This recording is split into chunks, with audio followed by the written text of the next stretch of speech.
welcome back to Chat About It, Don't Shout About It with me, Rachel, aka the Queen of the Woke. Today we're going to have a little bit of fun.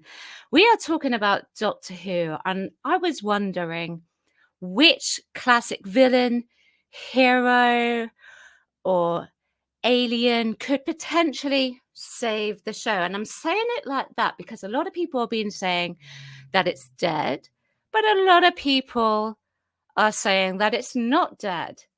And well, in order to try and convince ourselves which villain, hero, or companion or alien can actually save the show, I brought along a couple of friends. So I'm going to see who's first. Brendan. Hi, Brendan. Hello. Hello, how are you? Good. I'm up for this. Saving Doctor Who. Yeah, saving Doctor Who. I'm a hero at last. Yeah. And we also have, this is going to get a little bit confusing, but we also have Brandon. Hey, Brandon. Hey, when you want to talk Doctor Who do you call but an American, right? Like the last person. Hey, what's up? Yeah. So, how are you both? You good? You're ready to talk about Doctor Who? You're I'm right. another day older, probably not another day wiser, but I'm always good at talk Doctor Who, that's for sure. So, do you think Doctor Who is dead? That is the question, both of you. Do you think it's dead? Ooh. What do you reckon? I think age before beauty. You go first, Brendan. Not that much age. In retrospect, after the specials, I think it's a bit late in the day, but I think it should have been rested. And so your question is apt because in a way, it was a hard question because I kept thinking, I don't want anything back at the moment. I think it needs resting. I think it needs calming. I think we need to get over certain issues going on in the world and then bring it back. So, yeah, that's where I stand at the moment. Oh, that's Brandon, actually a what good about way you? to look at it, Brendan. Like it's almost like reality is getting too much in the way of entertainment and fiction in the real, you know what I mean? Reality getting in the way of it, whereas entertainment and fiction should kind of assuage the troubles and fears of real life. But yeah, you know, the funny thought I had the other day is I've told y'all separately that I rewatched season 10. I'm on this hunt for like where things went wrong, you know? And when I was watching Twice Upon a Time, when he turns, Doctor, I'll let you go. He turns into Jodie and she gets sucked out, right? She gets sucked out into the air. That should have been it. They should have just said she fell to her death and that was it. Or like we're just going to rest the series for a while. You're not even going to find out what happens with her. She just gets sucked out of the TARDIS and that's the end. But I agree with Brendan. I think maybe they should have rested it for just a little while. As much as I hate to say that, sometimes it's the best thing to do. And I have to say, I would agree. But if a show needs saving, if it's going to continue, if it really does need saving, let's try and inject some positivity with some saving graces. So I asked Brendan and Brandon to choose the villain, the hero, and the alien for this debate, and it's going to be released over a course of 3 videos, so make sure that you're staying tuned and paying attention. And of course, I did put the question out to you, the viewer, as well. Those polls are still around, so you can go and check those out if you would like to. Shall we begin? Are you ready? Okay. Yeah, let's do Always it. Ready. Always ready. Okay, so first up, we have Taran Capel. Now, Brendan, this was one of yours, wasn't it? It was, and I know it's out there because I made my list of villains and I put today next to each one, no. For example, the Master, no. And then I thought, right, okay, I know what you're after, but because when we're trying to save Doctor Who, we need something that's really authentic, that hasn't been overused, that the audience aren't sick to death of, but you can do a lot with it as a decent writer. And Taran Capel, I know he's dead, but that doesn't stop us in Doctor Who, does it? So Taran Capel, with using all that Isaac Asimov, robot element, the AI element nowadays, I thought it would be very current. I thought you could go further back in time when he was still dabbling on other planets, trying to cause, bringing down, human civilization. And it could be a thread in Doctor Who, this master plan of his, because his AI, his robotization of different cultures could be everywhere in the universe. I just thought you could really set a whole template with him at the center of the web. And it would be so current. Yeah, I think it would, particularly with today's day and age and relying on robots and AI. Imagine like what they would look like updated too. Like if you took these same characters and the robots, because they looked really cool to me, and it was 50 years old. Yeah. But imagine they'd probably take it over the top. But I'd like kind of like just a slight, almost like retro, cheap looking update would be cool. I'd like to see those again in Doctor Who myself. So like maybe even like looking like this. Yeah, just like an updated version. Yeah, just like a little bit better makeup effects. We're Yeah. probably not going to see where it's faded and you can see his skin or something. But also those robots. I just think those robots are it's like one of the most aesthetically cool looking things in Doctor Who. For some reason, they just look really cool to me. Yeah, and his motivation was it was a very stark, clear motivation, and he was by the end he was crazed because he was switching to robotization. So take it further back. I mean, they've done it with Blooming Davros Gate. Take it back, and have him where actually, believe it or not, his fingers were in lots of pies on different planets, and he's spreading this plague of stuff. And it would take a whole season for the Doctor to deal with. And I think you need to bring it back to brass tacks. It's an adventure. Each planet, there's a slightly different issue. Oh, I don't know, and just had to have him as the big reveal. It would feed the fans because only us would know him.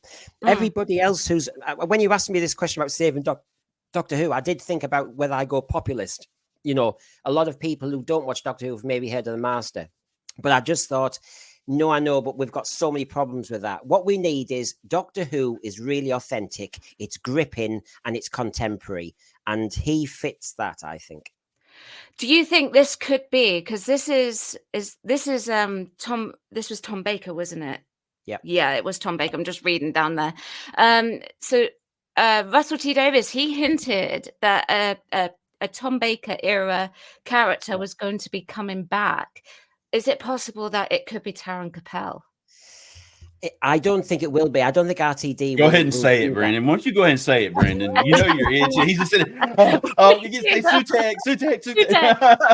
I'm trying not to mention that maybe somewhere else I've mentioned it. Only one twice, maybe. He got me thinking that stuff now. I mean, no. I've even related my Maestro theory to your Sutekh theory. So, so we'll all be wrong. But we'll all be wrong together. So. No, I actually think this would be Sutekh would have been obviously a very, very good choice, and that's where I thought it was leading. But the Taron Capel I thought would be actually more contemporary. I was working on with the Sutekh thing where I think RTD is going with fantasy and gods. That's not my thing. This is more authentic. I'd like this sort of criminal. He's criminal. Yeah, I agree. And maybe they need to get away from the cosmic for a little while, like what you're saying. Like, think about from my POV, excuse me, as somebody who watched New Who first and then went and watched Classic, I had to adjust for a minute because comparatively, Classic Who can almost feel claustrophobic, but it's just that much smaller, more intimate because of what they're working with. And actually, from the direction Brendan's talking about, it would be more of a back to basics what really kind of made the show special anyway. So they could take I keep saying, do like the retro, make it look like it's still cheap, but you still got the money. So I'd like to see them do something smaller, but just use the money they have to accentuate it. Yeah. And sorry, Rich. Sorry, if I just before my brain goes dead. Taron Capel, in a way, is like the Kaiser Soze of Usual Suspects. Because we didn't know who he was on that space liner or whatever you called it, that sand miner thing. But I just think he could be something sinister in the background and he never quite gets caught. And I just think that brings a lot of excitement. I don't want the pantomime villain in Doctor Who at the moment. I want this kind of somebody's got their fingers in this, and you don't quite know who. You suspect it might be Taron Capel, and not silly, Yeah. maybe even stoic, but very serious and maybe calm, cool, and collected to the point of Yeah. being scary Yeah. instead of being like overly over the top bombastic or something, you know. Mhm. But if it was like a Kaiser Sose reveal at the end of season 1, whoa, that would be fantastic. You know, It when would he's be. when Like, he's who's been walking behind through, all yeah. this? And then Chris Chibnall steps out from behind something, just laughing, like it was me all along. Imagine What you if got? Yeah. imagine if it was Chris Chibnall as Taron Capel. Yeah, It that was was me. Yeah, this is also the type of character that John Pertwee used to actually prefer, because it had the always had the actor behind the mask, so to speak. Okay, so our next one, that was a good choice. Thank you very much, Brendan. Who is it? Who is it? Oh, it's Rassilon. Dang right. Okay. Why did you choose Rassilon, Brandon? For more, I mean, I don't know if it would save anything, but for personal, like selfish reasons. So if you've read, obviously, if you've watched the show, the classic show and the new show, you've seen Rassilon. If you've read any of the books, some of the lore, some of the extra things they've released, but there's some confusing things about Rassilon. Like, he's supposed to be the founder of Time Lord Society. Up until more recently, like New Who, I always saw him more as like a benevolent kind of watcher. Like, after he died a natural death, they upload him in the Matrix. In the magazine comics always kind of made out like the Matrix lords were kind of watching over things, and maybe they were the ones nudging the TARDIS to this place or that.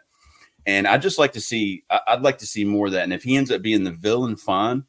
But like, I want more explained.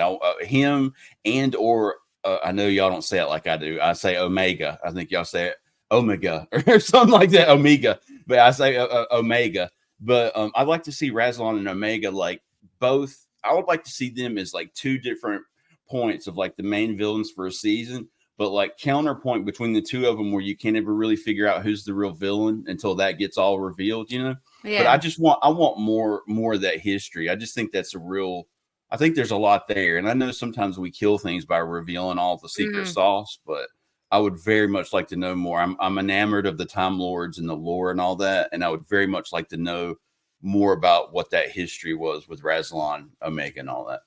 Yeah, and he's not used that often at all, is he? You would think the the level of impact, you would think he'd been in a lot of episodes or something, but not really. Yeah. I mean, I think we've seen him more. We've seen him more in New Who than old, as far as I know. I think we hear about him more. Right. I think so. And I guess you really only see him in the Five Doctors. You kind of see him, but you never really knew. He was kind of like ambiguous. You didn't really know whether he's hero or villain. But I've been poisoned, because I know a lot of people don't like the Cartmel master plan and all that stuff. I've been a little bit overly poisoned by all that. So like, I kind of like that. I like certain elements of that version of it, where the Doctor's like reincarnated, and he was one of the ones that helped found Time Lord Society. So I've always wanted to know more about the Time Lords. Awesome. All right, let's see who's next, shall we? Thank you for that choice. I like that choice. Magnus Greel. Go on then, Brendan. the Butcher of Brisbane. I mean, you know, he's that title in itself. I just loved, and then I went and lived in Brisbane for years. I loved it. But I think, and again, I know he's dead, but the point is, he obviously is a galactic villain from the future. And so there's a lot of scope for the Doctor come across him in various guises before this ultimate death.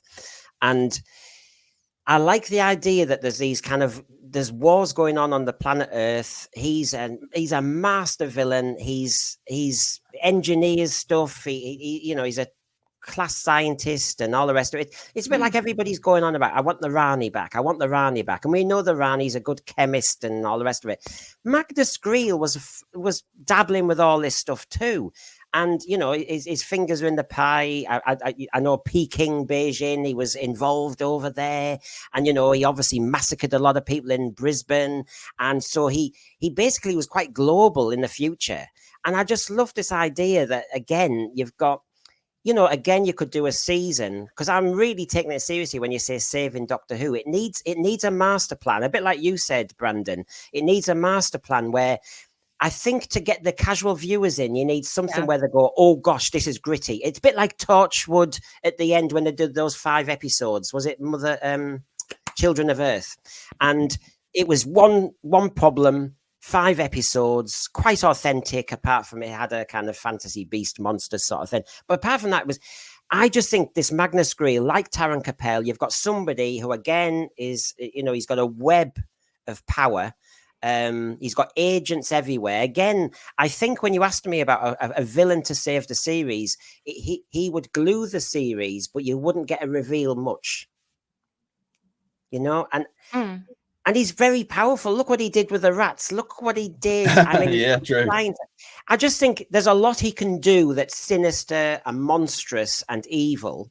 He's got some great interesting characterization there. On top of that, you can see he's got a clever political power base in the future.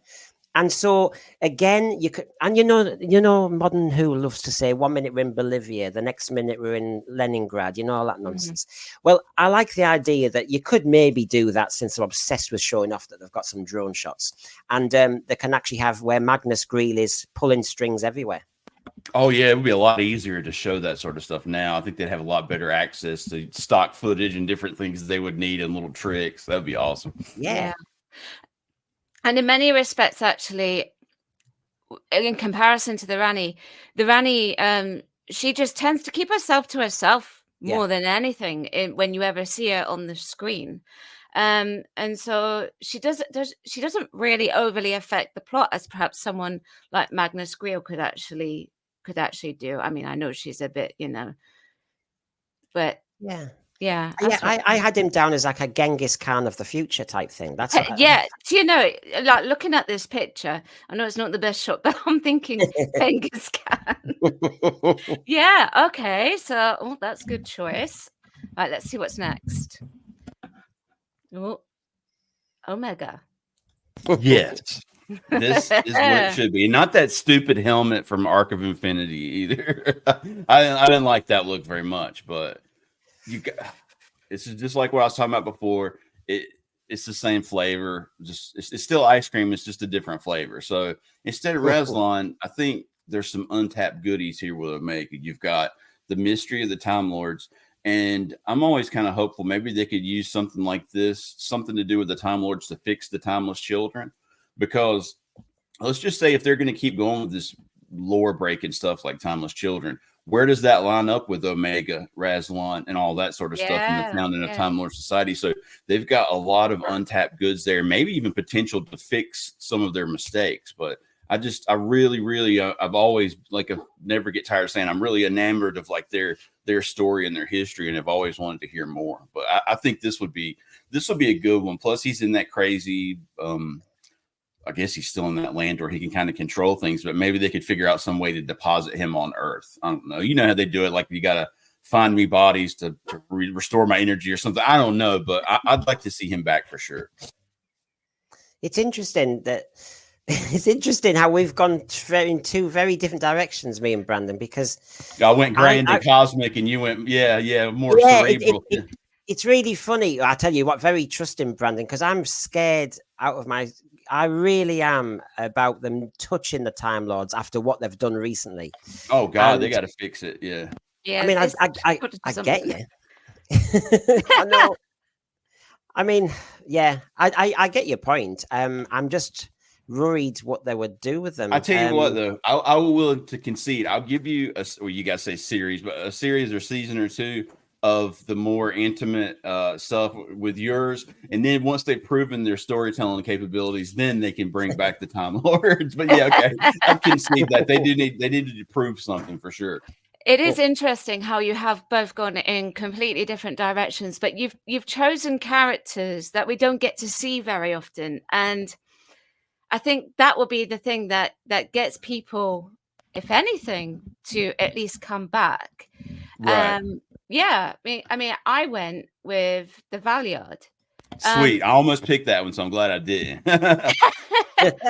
Now, my reasoning for the Valeyard is just because, well, first of all, he's a fantastic character, but he also appeared in this one massive saga, and then other than the audio dramas, we haven't seen him since. And we know he's at the end of the Doctor's regenerations and just like sort of like lingering. And it's like, what danger could he actually potentially cause upon himself in the past? Now, I don't think Colin Baker, because he's very much protective of the Valiard, will appreciate the Valiard coming back on screen, although I shouldn't actually say that because I'll be putting words into his mouth. But I just think that he is one for bringing back and exploring a little bit further. Another And I did untapped have that. mystery. Yeah, he is a mystery. He is a mystery because I felt like in the Trial of the Time Lord, they didn't explain him enough. I felt like they could have Yeah, done more I with feel the him. same. Yeah. They I could mean, have it's done kind of more. nebulous. Like he's somewhere in between the Doctor's 12th and final regeneration or something. Yeah. So, but what I can't Yeah. keep wondering is like, imagine Capaldi now. He's like 65, 66. He's a little bit older, Yeah. a little bit grayer. Imagine him in that black hat and them robes with that acting ability. Him or maybe even Tennant, you know, like we talked about on the Sense Sphere about like a Tennant Valiard. Yeah. But Yeah. I just imagine what Capaldi could do with something like that, man. I was just wondering, thinking of this, because I actually crossed this one out. I must admit, like Brandon, I was thinking of it. I was dabbling. But yes, we've kind of discussed how the Valiard could fit into present Who at the moment, haven't we? But, you know, like with a plant, in each generation, as it reproduces, these people who pollinate them, they become they actually go back to their native roots. If you want a special colour, in the end, you get the original. I'm just wondering, because the Doctor's now got 15 appearance, 15 different personalities now, Yeah. the Valiard should start kind of almost appearing, like Jekyll and Hyde. Mm-hmm. And I like this. I mean, Jekyll and Hyde. You mean like an internal struggle against Yeah. Valiard? Yeah. Yeah, that'd be cool. And so basically, you could almost have this kind of.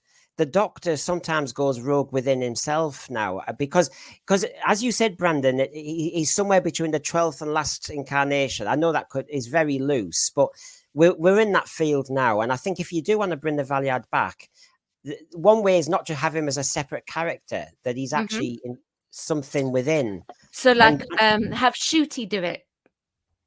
Have Shooty be the Valiard. Well, actors love to do the same. Give me the loving.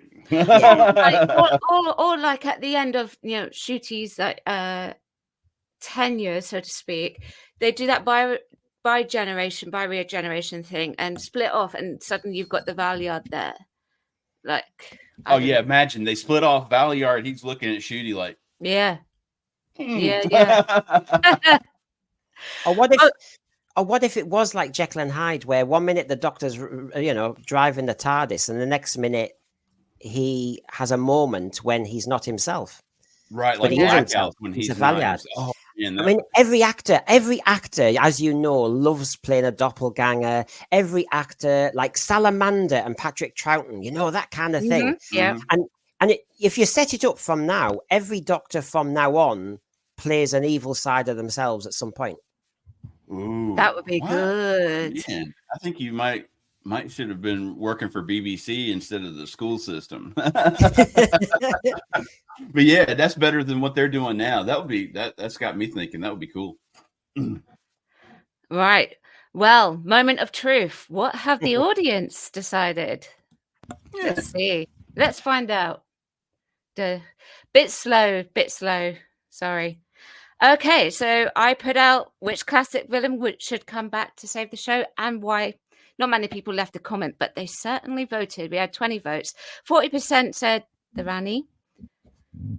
5% said the Black Guardian. 35% said the Warlord. And 20% said the Valiard. So, what do you think? The Rani is the winner. What do you think of that choice? Is that actress still alive? No, she's not. Okay, yeah, so they'd have to come up with somebody else. But yeah, I would love to see that character again, definitely. I know certain people aren't very fond of some of that era, but I like it all, so I wouldn't mind her come back. It's a shame, isn't it? Because you've got the Rani, Kate O'Mara's no longer with us, and I think there's a love for that character in the way she played it. Obviously, the Valiard equally so with Michael Jaston, no longer with us.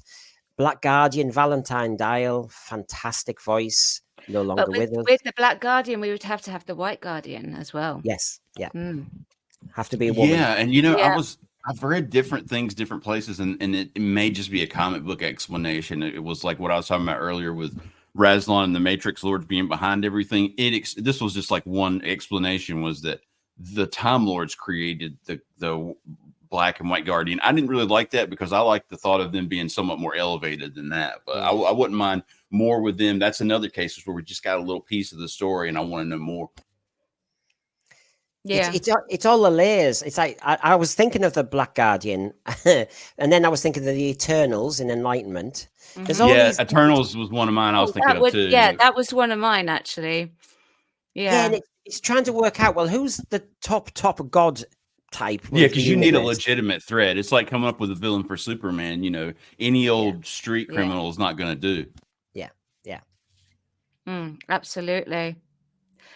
Well, if the Rani does come back, then our audience is certainly in agreement with that. I mean, she's a great character, and I think out of the 4, I think they chose really well. So I want to know more, because like they all hang out, like Ronnie, the Master, the Doctor, was that Drax, and a couple other people that they knew. Like, I'd like to know more about that group. I think they call themselves the Decker or something, and they called the Doctor Theta Sigma or something like that. But they were friends at the Academy. And I'd like to know more about that and like what busted their group up. You could do it, the Breakfast Club of Gallifrey, and that's Time Lord Academy, the Pridonian show or whatever. I could see Disney doing some stupid stuff like that and putting out something that like we don't care about. Actually, here's an interesting thing. I've just realized in this poll, and I didn't realize that I did it at the time, that 3 out of the 4 characters that I've actually listed there were all part of an overarching storyline. Except for the Rani. So that's interesting that they chose the Rani. So maybe they just don't feel that they've seen enough of her. And she'd be great, certainly, in a one-off episode. As an overarching series, what potentially could you do with her? Because like we said, she sort of dabbles and she sort of keeps herself to herself. Doesn't really care much about what the Doctor is up to, so to speak, per se. Yeah, we don't know what any of these people were up to during the Time War, as far as I know. So they've got that. They could have fallen into some other time period or had any number of things happen. They could explain why we haven't seen them up till now. Yeah, absolutely. Well, there you have it.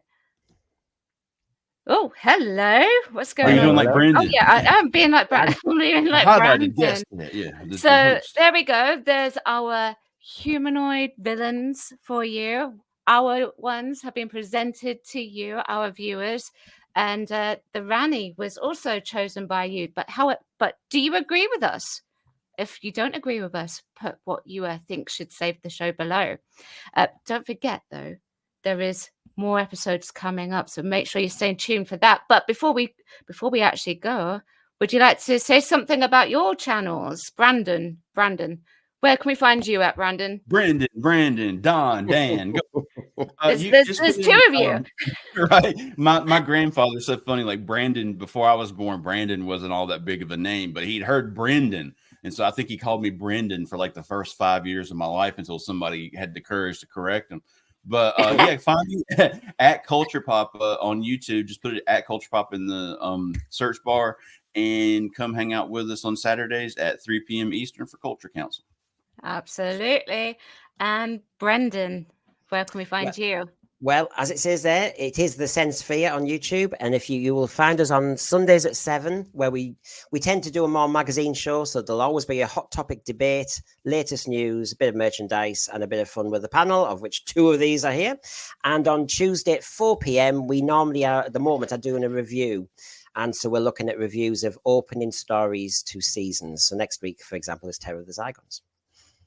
At the time of recording. At the time of recording. But, you know, I mean, at the time of recording, yeah. Who knows? Who knows what it will be in a few weeks? We don't know. We haven't decided yet. You haven't decided yet. So don't forget to like, share, and subscribe to all of our channels, and we'll catch you in the next video.